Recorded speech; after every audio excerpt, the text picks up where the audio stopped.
Madame le délégué régional, Mesdames et Messieurs les délégués départementaux, distingués invités et participants en vos grades, titres et titres respectifs.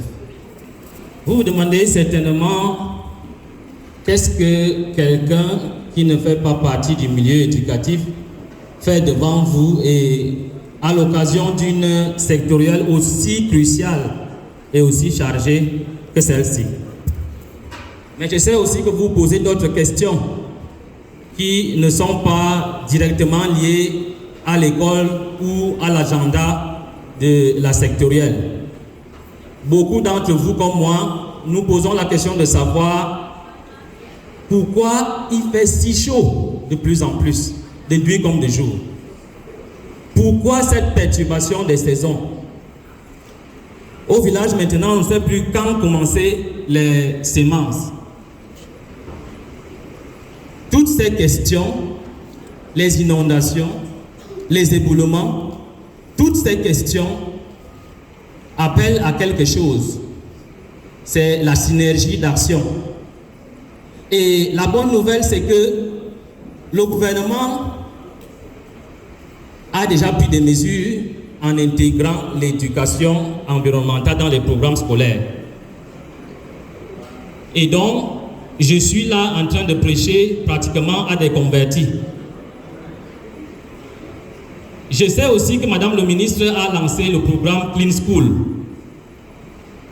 Je sais aussi que le gouvernement encourage la création des clubs environnement dans les lycées et que ces clubs sont opérationnels.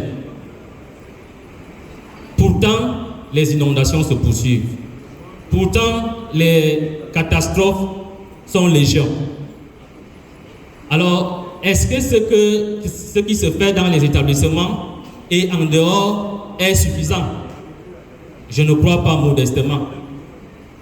C'est la raison pour laquelle nous avons tendu la main à Madame le délégué régional et à toute la famille éducative de la région du centre pour voir comment est-ce qu'on peut établir des ponts entre la société civile que nous sommes, les établissements scolaires d'enseignement secondaire, les partenaires techniques et financiers du gouvernement camerounais, y compris le système des Nations Unies et d'autres ONG internationales, pour voir dans quelle mesure on peut travailler ensemble pour un impact plus grand à la hauteur et à la mesure de la crise à laquelle nous faisons face.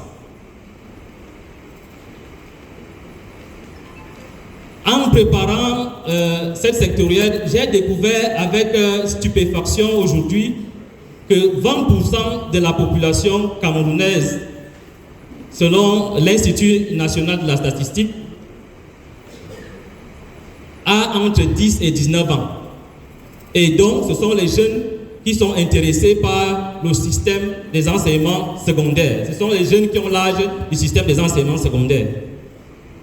C'est quelque chose de formidable.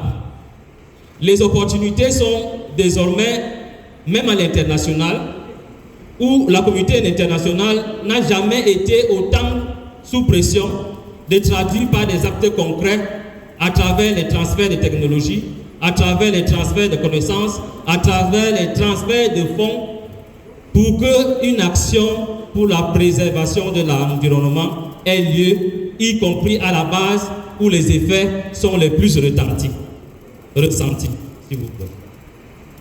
Alors, nous voulons saisir l'occasion aujourd'hui pour tendre la main et dire, dans ma langue maternelle, on dit une seule main ne peut pas grimper sur l'arbre. Le Cameroun, à travers son gouvernement, fait des efforts énormes. La société civile fait des efforts énormes. Nos partenaires étrangers font des efforts énormes. Mais souvent, il n'y a pas de synergie. Nous sommes venus ici pour tendre la main à Madame le délégué et à la famille éducative pour que dès l'année prochaine, nous puissions créer un cadre de concertation avec les différents clubs environnement dans tous les établissements, j'ai appris avec bonheur aujourd'hui que la région du centre, qui par ailleurs est la région la plus peuplée du Cameroun, compte plus de 500 établissements d'enseignement secondaire. Je crois que si on commençait par là, une action décisive et impactante pourrait avoir lieu à travers la formation de nos jeunes. Il y a des instituts, il y a des organisations internationales qui offrent des formations certifiantes sur des domaines spécialisés dans l'environnement, la gestion des déchets, l'agroforesterie, etc., qui peuvent faire en sorte que les clubs environnement soient formés. Il y a l'opportunité même de l'innovation parce que chaque crise vient avec des opportunités et demande à ce que nous tournions nos ménages pour apporter des solutions adaptées. Et donc, il y a l'innovation dans l'environnement. Mais comme Madame le délégué le disait tout à l'heure, il y a aussi l'opportunité de création d'emplois dans l'environnement. Nos jeunes apprenants doivent être sensibilisés par rapport à cette réalité-là, qui peuvent trouver des emplois, ils peuvent s'auto-employer dans le domaine de la préservation de l'environnement. Je ne vais pas rester longtemps. Merci, Madame le délégué, pour cette opportunité. Nous avons une tente là dehors où nous partageons les flyers, la brochure et nous donnons plus d'informations sur cette initiative. Nous espérons compter sur votre adhésion massive de sorte que dès l'année prochaine, il y ait des programmes d'action concertés sur la préservation de l'environnement dans nos lycées, qu'il y ait des indicateurs clés de performance, qu'il y ait l'identification des sources claires de financement de ces activités que nos jeunes apprenants auront eux-mêmes identifiées. Donc, merci beaucoup, Madame le délégué, et merci à tous pour votre aimable attention. Thank you very much. Thank you. We are going to listen.